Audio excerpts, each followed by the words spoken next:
خبر شامل کرتے ہیں بہاولپور سے۔ ہمارے ڈویژنل بیورو چیف رائے خالد محمود کھرر کی رپورٹ کے مطابق نائب امیر جماعت اسلامی جنوبی پنجاب سید ذیشان اختر نے صدر الخدمت فاؤنڈیشن جنوبی پنجاب ڈاکٹر اشرف علی عتیق کو سیلاب زدگان کے لیے الخدمت فاؤنڈیشن بہاولپور کی طرف سے 1.5 کروڑ روپے کا امدادی چیک دیا اور سامان سے بھرے ہوئے ٹرک بھی حوالے کیے۔ اس موقع پر ڈاکٹر اشرف علی عتیق نے میڈیا نمائندگان سے گفتگو کرتے ہوئے کہا کہ اس وقت عام پاکستانی کمیونٹی اور بیرون ملک پاکستانیوں کی جانب سے متاثرین کی امداد کا جذبہ قابل تحسین ہے، لیکن آزمائش بہت بڑی ہے۔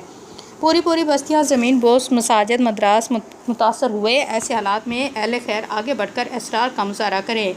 جماعت اسلامی بڑے پیمانے پر متاثرین کو میڈیکل کی سہولیات فراہم کر رہی ہے۔ نائب امیر جنوبی پنجاب سید ذیشان اختر نے کہا کہ یہ وقت تخریب نہیں، تعمیر کا ہے۔ سیاسی اور قومی قیادت اپنی ذمہ داریاں پوری کرتے ہوئے کروڑوں انسانوں کی بحالی میں اپنا کردار ادا کریں۔